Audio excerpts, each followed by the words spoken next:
ಪ್ರಧಾನಿ ನರೇಂದ್ರ ಮೋದಿ ನೇತೃತ್ವದ ಕೇಂದ್ರ ಸರ್ಕಾರ ರೈತ ಪರ ಕಾರ್ಯಕ್ರಮ ಅನುಷ್ಠಾನಗೊಳಿಸುವುದರ ಜೊತೆಗೆ ನಿನ್ನೆ ನಡೆದ ಸಚಿವ ಸಂಪುಟ ಸಭೆಯಲ್ಲಿ ಕೃಷಿ ಕ್ಷೇತ್ರಕ್ಕೆ ಸಂಬಂಧಿಸಿದಂತೆ ಕೃಷಿ ವಿಮಾ ಯೋಜನೆಯ ಅವಧಿ ವಿಸ್ತರಣೆ ಹಾಗೂ ಸಬ್ಸಿಡಿ ದರದಲ್ಲಿ ಡಿಎಪಿ ಗೊಬ್ಬರ ವಿತರಿಸುವ ಯೋಜನೆಯ ವಿಸ್ತರಣೆ ಕುರಿತು ಮಹತ್ವದ ನಿರ್ಧಾರ ಕೈಗೊಂಡಿರುವುದು ಅನ್ನದಾತರ ಮುಖದಲ್ಲಿ ಮಂದಹಾಸ ಮೂಡಿಸಿದೆ.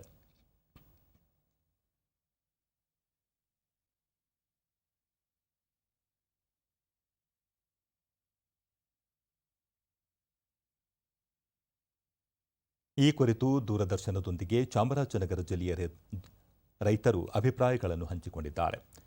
ಹೋಮ ಗ್ರಾಮದ ರೈತ ಮಹದೇವಸ್ವಾಮಿ ಕೇಂದ್ರ ಸಚಿವ ಸಂಪುಟ ಸಭೆಯಲ್ಲಿ ರೈತಪರವಾದ ಯೋಜನೆಗಳ ಬಗ್ಗೆ ಮಹತ್ವದ ನಿರ್ಧಾರಗಳಾಗಿದ್ದು ಸಂತಸದ ಸಂಗತಿ. ಕೈಗೆಟುಕುವ ದರದಲ್ಲಿ ಡಿಎಪಿ ರಸಗೊಬ್ಬರ ದೊರೆಯುವಂತೆ ಮಾಡಿರುವುದರಿಂದ ರೈತರಿಗೆ ಹೆಚ್ಚಿನ ಅನುಕೂಲವಾಗುತ್ತದೆ ಎಂದರು. ಬೆಳೆ ವಿಮೆ ಮಾಡೋದ್ರಿಂದ ಅವನಿಗೆ ತಕ್ಕ ಅಟ್ಲೀಸ್ಟು ಹಾಕಿರೋ ಖರ್ಚು ಅವತ್ತಿನ ಏನು ಮಾಡಿರ್ತಾನೆ ಅದು ಒಂದು ಸ್ವಲ್ಪ ಅನುಕೂಲ ಆಗುತ್ತೆ. ಡಿಎಪಿ ರಸಗೊಬ್ಬರ ಕೋಟಂಬಲ್ಲಿ ಗ್ರಾಮದ ರೈತ ನಾಗೇಂದ್ರ ವರ್ಷದ ಪ್ರಾರಂಭದಲ್ಲಿ ಪ್ರಧಾನಿ ನರೇಂದ್ರ ಮೋದಿ ನೇತೃತ್ವದ ಸರ್ಕಾರ ರೈತರಿಗೆ ಸಿಹಿ ಸುದ್ದಿ ನೀಡಿದೆ. ಡಿಎಪಿ ರಸಗೊಬ್ಬರದ ಮೇಲಿನ ಸಬ್ಸಿಡಿ ಮುಂದುವರಿಕೆ, ಫಸಲ್ ಬಿಮಾ ಯೋಜನೆ ಮತ್ತು ಹವಾಮಾನ ಆಧಾರಿತ ಬೆಳೆ ವಿಮೆ ಯೋಜನೆ ಮುಂದುವರಿಕೆಯಿಂದ ರೈತರಿಗೆ ಸಹಕಾರಿಯಾಗಿದೆ ಎಂದು ಸಂತಸ ವ್ಯಕ್ತಪಡಿಸಿದರು. ರೈತರಿಗೆ ಅನುಕೂಲ ಆಗುತ್ತೆ.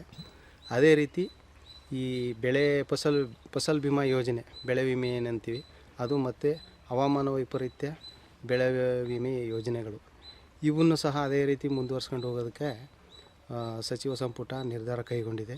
ಅಂದರೆ 1350 ರೂಪಾಯಿ. ಮದ್ದೂರು ಗ್ರಾಮದ ರೈತ ಮಲ್ಲು ಆರ್ಥಿಕವಾಗಿ ಸಂಕಷ್ಟದಿಂದ ಪಾರಾಗಲು ಕೇಂದ್ರದ ಕೃಷಿ ಯೋಜನೆಗಳು ಸಹಕಾರಿಯಾಗಿವೆ ಎಂದರು. ಇದರಿಂದ ಸಾಕಷ್ಟು ರೈತರಿಗೆ ತುಂಬ ಅನುಕೂಲ ಆಯ್ತಾ ಇದೆ. ಅದರಲ್ಲಿ ನಾನು ಒಬ್ಬ ಫಲಾನುಭವಿ. ಇದರಿಂದ ಅಸಂಖ್ಯಾತ ಬಡ ರೈತರಿಗೆ, ನಮ್ಮ ಭಾರತ ದೇಶದ ಅಸಂಖ್ಯಾತ ಬಡ ರೈತರಿಗೆ ಇದರಿಂದ ಅನುಕೂಲ ಆಯ್ತಾ ಇದೆ.